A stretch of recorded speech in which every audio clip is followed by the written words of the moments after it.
하나님을 만나면이라는 말씀의 제목으로 하나님 말씀 나누도록 하겠습니다. 하나님을 만나면. 여러분, 하나님을 만나신 분들 맞으시죠? 하나님을 만나셨습니까? 아멘.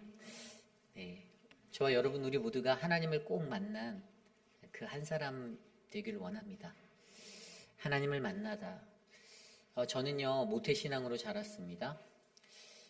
어렸을 때 자동적으로 태어나서부터 예수 그리스도를 믿는 부모님을 따라 자연스레 하나님의 백성, 하나님의 자녀가 되었어요. 근데 사실 이 하나님이 나의 하나님으로 이해되기까지는, 나의 여호와가 되기까지는 시간이 참으로 오래 걸렸던 것 같습니다. 아무리 교회에 열심히 나가고 부모님을 따라다니고 교회에서 모든 활동들을 다 한다고 하여도 그냥 몸에 배어진 습관처럼 교회 가고 신앙생활하고 그렇게 살았던 것 같아요.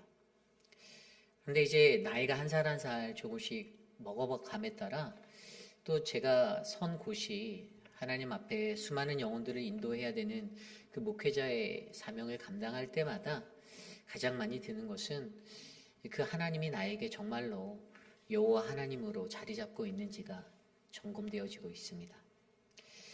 여러분, 욥기를 통해서 여러분들은 무엇을 느끼셨습니까? 이제 오늘 끝나요. 드디어 끝납니다. 42장 끝까지 다 왔어요. 지겨우셨을 수도 있어요. 똑같은 말씀 또 나온다 이런 생각도 들었을 수도 있습니다. 근데 여러분, 저는 매일매일의 삶에 우리 목회자들이 계속 여러분들께 전해드리는 이 욥기 말씀이요 날마다 새로웠습니다. 그 말씀을 접할 때마다요 저는 나의 모습이 보이고요, 또 나를 향한 그 여호와 하나님의 함께하심이 계속 들려졌습니다. 욥에게 말씀하시지 아니하는 그 하나님이 나에게 말씀하시지 아니하는 하나님 같았고요, 욥에게 이제 여호와라는 이름으로 말씀하시는 옆에 계신 그 여호와 야훼 신앙으로 내게 다가오시는 그 하나님으로 인지된 그 욥의 마음이 오늘 나에게 내 곁에서 나와 함께하시는 그 여호와 하나님으로 느껴지고 있습니다. 저는 오늘 이 시간 저와 여러분들에게 우리의 인생 가운데 내가 하나님을 만나면 나의 인생이 어떠한 모습으로 변화되고 어떠한 모습으로 더 성숙하게 되는지 한 두 가지 정도 말씀으로 살펴보려 합니다. 오늘 첫 번째로 하나님을 만나면 우리는 영적 변화를 경험하게 됩니다. 영적 변화를 경험하게 됩니다. 여러분, 영적 변화라는 것이 무엇일까요? 오늘 말씀의 주제예요. 이제는 내가 주께 대하여 귀로 듣기만 하였사오나 이제는 내가 눈으로 주를 배운다라는 것입니다. 여러분, 눈으로 주님을 뵙고 계십니까? 작을 수밖에 없어요. 어려운 거기 때문이죠. 영안이 열려야 가능한 것입니다. 우리가 귀로 듣는다라는 말이 무엇일까요? 우리가 귀로 듣는다는 것은요 하나님의 말씀을 듣는 겁니다. 이렇게 저와 같은 목회자들이 여러분께 프리칭할 때 여러분께 나누는 하나님의 말씀의 선포를 듣고 주에 대해서 듣는 거예요. 제가 태어나자마자 나도 모르게 자연스럽게 저희 아버지와 어머니를 통해서 그 하나님이 누구인지 교회에 가야 하는 그것들을 내가 들으면서 하나님이란 존재가 있구나라는 것을 알게 된 것, 귀로 듣게 되는 것이요 바로 그 신앙입니다. 그런데 이제는요 우리의 삶에 내게 내 옆에 계신 하나님, 저 위에 계신 하나님이 아니라 내게 늘 함께 동행하시는 임마누엘 하나님으로, 에베네셀 하나님으로 나에게 같이 있는 이분, 그래서 내가 느껴지는 거예요. 하나님 나와 같이 계시는구나. 보이지 않는 그 하나님의 형상, 이것을 말하는 것이 아니라 보이지 않지만 보이지 않는 곳에서도 여전히 나와 함께 하심을 믿고 내가 평안하고 안위하고 감사할 수 있는 그 인생. 오늘요 욥이요 여호와께, 드디어 욥이 여호와께 대답한다라고 1절 나옵니다.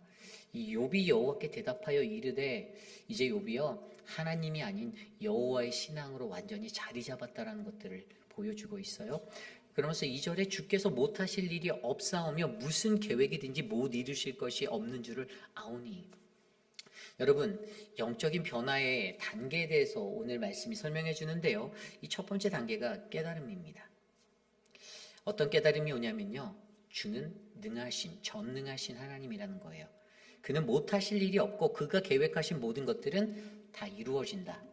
우리가 하나님의 말씀이라 하는 이 히브리어 다바르, 전에 말씀을 통해 들으셨죠? 하나님이 반드시 이루실 성취될 말씀, 그죠? 빛이 있으라 있었던 그 다바르, 하나님의 말씀은 반드시 성취될 말씀으로서 내게 다가온다는 것입니다. 그 확신이 불변의 것이 된다는 것이에요.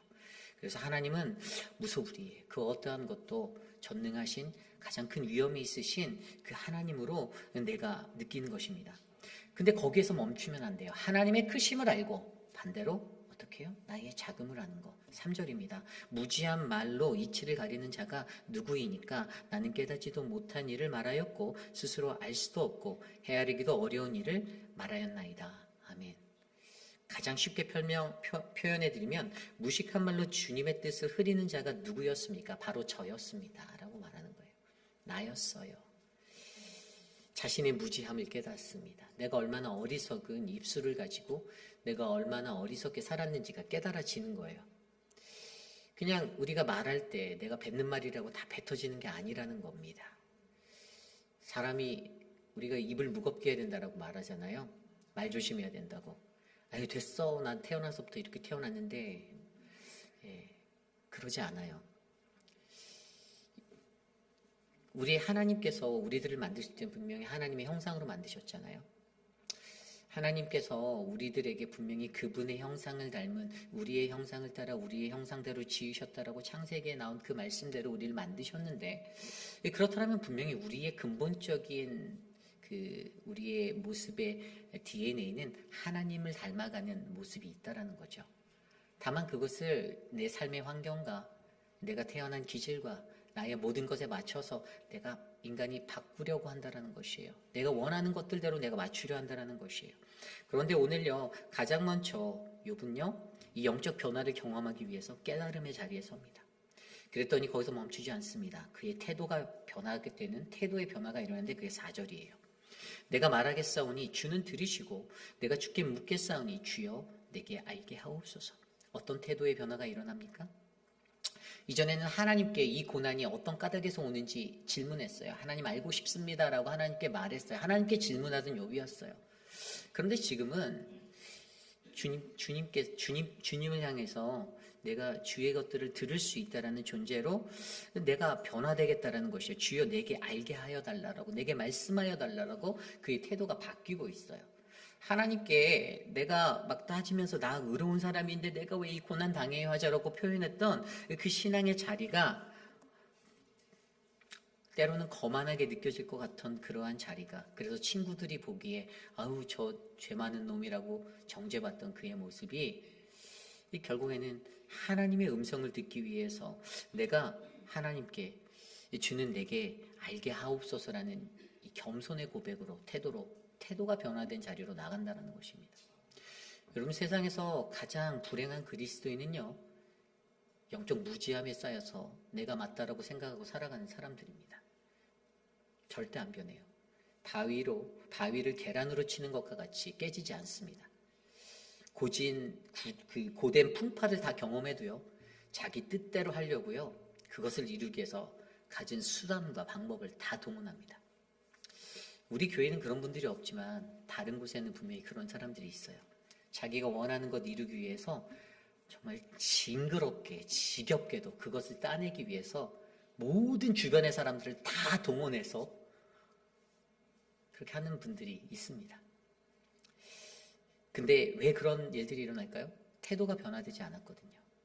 아니 분명히 깨달았잖아요. 하나님의 크심을 알고 나의 작음을 알고 나의 무지함을 알았다라면 그의 고백 속에서 내가 내 이 새치어로 이 무식한 말로 주의 뜻을 흐리는 자가 나였구나라는 것을 알면 이제는 내가 말하는 그것들을 좀 멈추고 주님 내게 알게 해주세요. 주님 말씀 내가 듣겠습니다라는 태도의 변화가 일어나야 되는데 이 태도의 변화가 일어나지 않는 거죠. 결국에 이 태도의 변화가 오늘 욥에게 일어났더니 그에게 영적 변화가 일어났는데 그게 5절이에요. 5절입니다. 내가 주께 대하여 귀로 듣기만 하였사오나 이제는 눈으로 주를 배움나이다. 아멘. 영적 변화가 일어났어요. 하나님을 대하는 방법이 하나님 신앙의 자리에서 여호와의 신앙으로 완벽하게 옮겨져서 트랜스퍼 됐어요. 그냥 하나님 신앙이라는 것은 웬만한 사람들이 다 나 하나님 신앙으로 살아간다라고 말할 수 있는 신앙이에요. 저 위에 계신 초월적인 하나님을 믿는 그 신앙으로 내가 들었던 조상들이 말했던 아버지가 어머니가 교회 학교 선생님이 어렸을 때부터 말했던 저 높이 계신 저 멀리 계신 하나님, 우리의 삶의 바깥에서 우리를 창조하시고 피조물로 세우신 그 하나님 창조주로서의 그분을 만나는 그 신앙은 누구나 다 살 수 있어요. 그런데 제가 주일 말씀을 통해서도 말씀드렸듯이 여러분 우리에게 필요한 건 무엇입니까? 여호와의 신앙, 바로 옆에 계신 하나님. 그 옆에 계신 하나님, 좀 더 정확히 말하면 하나님 신앙으로 살던 그것은요, 나에 관해 말씀하시는 하나님으로만 바라보던 그 자체, 하나님에 대한 자체의 존재가 이제는 나에게 말씀하시는 하나님으로 바뀌었다라는 거잖아요. 그죠? 제가 설명 다 드렸어요. 하나님 욥에 관하여 말씀하셨던 1장에 2장의 그 하나님이 이제는 어떻게 해요? 침묵으로 하시다가 38장 이후에 욥에게 직접 말씀하신 하나님으로 다가갔다라는 것입니다. 그리고 42장 마지막에 이것을 욥이 깨달았어요. 이제 하나님은 나에게 늘 말씀하시는 하나님이시구나. 이 영적인 변화를 그가 직접적인 계시로 그분의 영광과 능력과 권세가 어떠한 것인지를 느낄 수 있는 그 하나님과의 동행함으로 같이 빠져들게 되었다라는 것입니다. 여러분, 저와 여러분들 우리에게 이러한 영적 변화가 일어나길 원합니다. 그럼 내가 영적으로 변화했냐 안 했냐 확인할 수 있는 길이 하나가 있는데 그게 6절이에요. 6절입니다. 그러므로 내가 스스로 거두어 드리고 티끌과 질 가운데서 회개하나이다. 아멘. 여러분, 영적으로 거듭난 자의 징표가 바로 이것입니다. 스스로 거두어 드린다. 내가 회수하는 거예요. 나 스스로 부끄럽게 여긴다라는 거예요. 아, 내가 잘못했구나. 내 인생 잘못 살았구나. 그리고 회개한다. 전적인 회개가 자복함으로 가슴을 치고 내 옷을 찢고 굵은 베옷을 입고 하나님 앞에 애통하는 마음으로 엎드려 회개하는 이 온전한 회개가 일어난다라는 것입니다. 저는 이곳에 계신 저와 여러분들 우리 모두가 하나님을 만나면 깨달음과 태도의 변화, 영적 변화, 그래서 온전한 회개의 자리, 스스로 나의 것들을 부끄럽게 여겨 거두어드리는 그 자복의 삶들이 우리 안에 일어나길 간절히 소망합니다. 하나님을 만나는 우리 모두 이러한 인생 될 줄 믿습니다. 오늘 두 번째로 마지막으로 하나님을 만나면 회복을 경험한다라는 것입니다. 회복을 경험한다. 오늘 말씀 7절 이후의 말씀입니다. 오늘 말씀 7절 이후에요. 이제 여호와께서 욥에게 말씀하시다가 그 시선을 누구에게로 돌립니까? 세 친구에게 돌려요. 대만 사람 엘리바스에게 말을 하는데 너와 내 두 친구에게 내가 화가 났어. 노하였다. 분을 낸다라고 얘기합니다. 왜냐하면 너희가 나를 가리켜 말한 너희들이 말한 모든 것들이 내 종 욥의 말같이 진실하지 못하였다라고 이야기합니다. 욥이 말한 것처럼 너희들이 말한 게 정답이 아니야라는 것이었어요. 그들이 갖고 있는 지혜와 지식과 모든 생각과 가치관, 자신의 모든 것을 다해 욥에게 쏟아부었던 내가 아는 하나님에 대해서 얘기했던 게 하나도 맞지 않았다라는 것이에요. 하나님이 그걸 지적하십니다. 인간은 누군가에게 자랑하기 원해요. 내가 하나님 좀 더 잘 안다라고. 교만이죠. 내가 나타내길 원합니다. 야, 내가 이런 신앙의 소유자거든? 뭐 좀 알면, 그래서 여러분 세상에서 뭐 좀 안다고 잘난 체 하는 사람들 멀리 하시기를 부탁드립니다. 사실 그런 사람들 쥐뿔도 몰라요. 네, 진짜예요. 아무것도 아니에요. 잘난 체 하는 그 맛에 살아가는 것 뿐이지 사실은 아무것도 몰라요. 그래서 사실 뭐 좀 있다고 잘난 체 하는 사람들을 가장 멀리 하시기를 부탁드립니다. 가장 겸손한 자들 옆에 같이 서세요. 여러분 눈으로 보세요. 누가 겸손한지, 누가 교만한지 웬만한 사람들 다 구별할 거예요. 이게 제가 IQ가 30인데 제가 분별할 수 있을 정도면 저보다 낮은 분들도 다 기억하실 수 있는 분별력일 거라고 봅니다.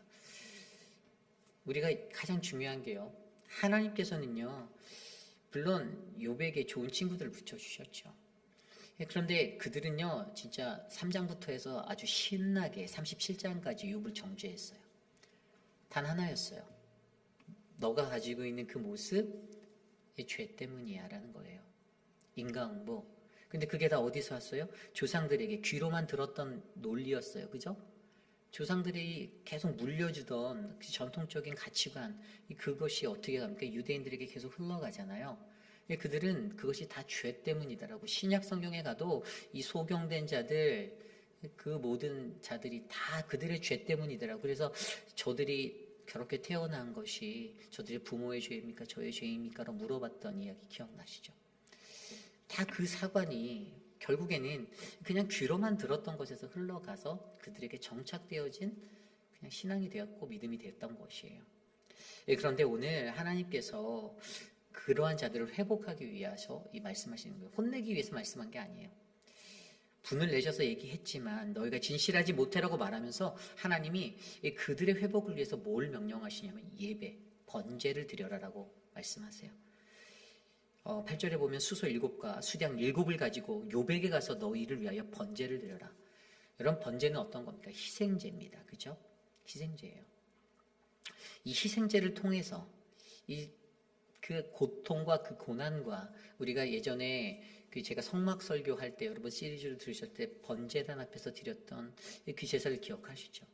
각을 뜨고 그것들을 다 해서 그 누가 한다고요? 제사장이 해줬습니까? 아니요.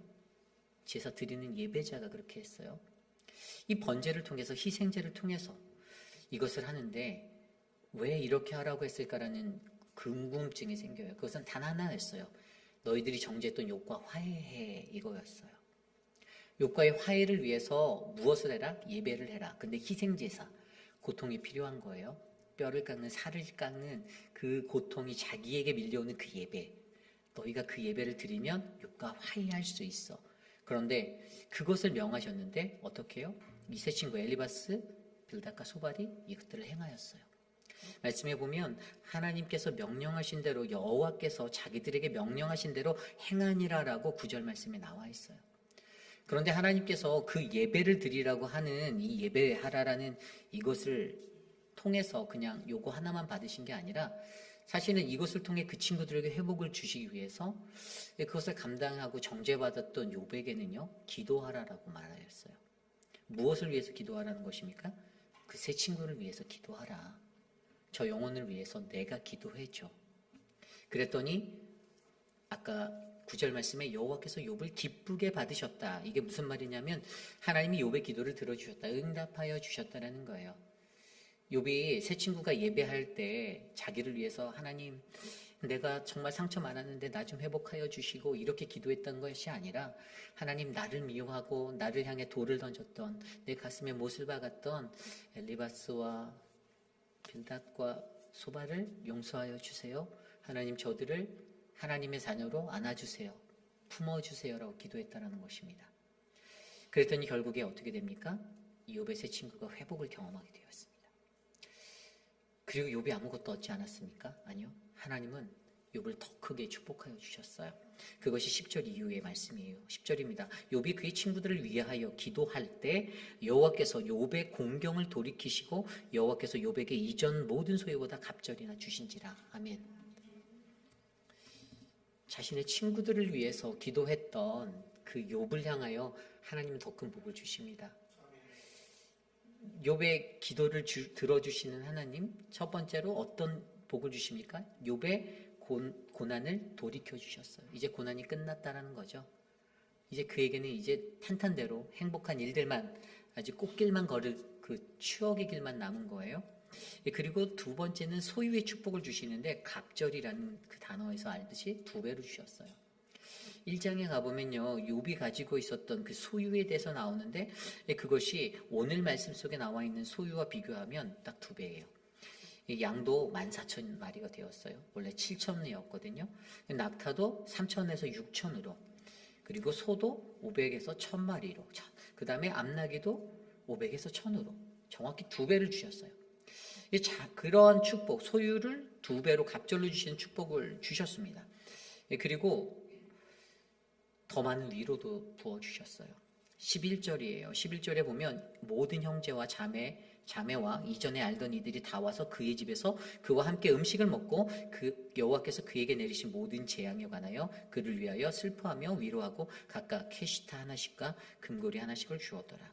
아멘. 3명만 보냈었는데 고통받을 때 3명만 보냈었는데 엘리후까지 4이었는데 이제는 그의 형제, 자매, 전에 그를 알던 모든 사람들이 찾아오게 되었어요. 그리고 그에게 슬픔을 동정하고 위로하고 그리고 모두 다 이 은화 한 개라는 그 캐시타, 은화 한 개와 금고리를 하나씩 주면서 더 축복을 받게 했어요. 위로를 주셨어요. 이게 하나님의 은혜인 거예요. 욥과의 우정과 어떤 회복들을 이 말씀을 통하여서 다 일으켜 주시는 것들을 바라보게 해요. 등 돌렸던 사람들, 아는 척 하지 않았던 사람들, 그들이 다 돌아오게 되었어요. 그리고 4번째로 16절에 장수하게 됩니다. 140년을 살며 아들과 손자 4대를 보았대요. 17절입니다. 욥이 늙어서 나이가 차서 죽었더라. 조금 아쉬운 부분이 이 14절에 욥이 늙어 나이가 차서 죽을 때 잠든 듯 편히 가셨더라 하면 정말 더 기가 막힐 텐데 하나님이 이 센텐스를 모르셨어요. 부교육자를 좀 하셨으면 하셨을 텐데 잠든 듯 편히 주님께로 갔다라는 그 욥의 음성만 있으면 욥기는 완벽하구나라고 느낄 수 있었는데 뭐 지금도 완벽해요. 너무나도 좋은 것 같아요. 여러분 하나님을 만나면요 말년에 축복받을 줄 믿습니다. 하나님을 만나셔야 돼요. 저는 아직 말년이 아니라서 여러분들이 그런 인생이 되기를 원합니다. 저는 욥기를 묵상하면서 사실 제 인생도 욥과 같은 인생인 것 같아요. 어찌 보면 여러분들의 삶들 속에서도 그 욥과 같은 고난 중에 처한 분들 많이 계실 것 같아요. 말하지 않지만, 표현할 수 없지만 어떤 분들은 그들이 가지고 있는 상처와 아픔 그것 때문에 더 강하게 그렇게 세상 살아가는 분들도 계실 거라 저는 보아요. 원래 그분들 본성이 나쁜 게 아니에요. 그분들 기질이 나쁜 게 아니에요. 그들의 삶의 그 고난의 자리가 굉장히 아프기 때문이에요. 저희 아내가 제게 말했거든요. 진짜 고난을 당해보지 않은 사람은 이해할 수 없다라고 얘기했어요. 제가 말할 수 없지만 그런 고난을 저희 아내는 경험한 사람이거든요. 그래서 그 고난을 당하지 않고 나서는, 그러니까 제가 말하는 고난이 여러분이 상상할 수 없는 다른 거예요. 그냥 다른 얘기예요. 우리 아내가 젊었을 때 당했던 고난이 있어요. 그 자리를 경험하지 못한 사람은 절대로 그것을 바라보지 못해요. 아무도 이해하지 못해요. 그래서 우리가 가장 중요한 것은요, 다른 사람의 고난을 바라보며 나의 고난을 생각하셔야 합니다. 그것이 내게 느껴지도록 공감하셔야 돼요. 근데 정말 어려워요. 우리가 회의빛 한인 장로교회라는 좋은 믿음의 공동체로 만드셨잖아요. 여러분, 우리 배동근 집사님이 오늘 쓰지 않아서 조금 아쉬웠어요. 근데 배동근 집사님이 섰으면 제가 찬양팀 너무 잘하는 거예요. 그 뉴 멤버 2명이 영입된 상태에서 배동근 집사님만 딱 끼면 야 저거는 그냥 천하무적이겠다라는 생각이 제 머릿속에 들어왔는데 사실 이제 어머님을 하늘에 보내드리고 그 마음에 제가 사실은 이렇게 어제도 전화 드렸었는데 막 목소리가 울먹울먹 하시는데 너무 마음이 죄송했어요. 왜냐면 저도 작년 이맘때 저희 아버지가 돌아가셨잖아요. 딱 이 시즌만 되면 그 생각이 저도 나는데 너무 미안한 거예요. 근데 해드릴 게 없는 거예요. 그러면서 제가 집사님 고난 반도 이해 못할 텐데라고 내 스스로 말하면서도 여러분들 우리가 누군가 슬픔을 당하고 아플 때는요 다른 거 다 제껴놓고 돌봐주셔야 합니다. 기도해 주셔야 하고요. 마음으로 위로해 주시고 그러한 저와 여러분들 우리 박영재 집사님이 옆에 계신 분의 손을 꼭 잡는 걸 제가 느끼고 계신데 너무 아름다운 것 같아요. 여러분 저희에게 하나님이 주시는 그 은혜는요 내가 하나님을 만날 때 경험할 수 있는 은혜입니다.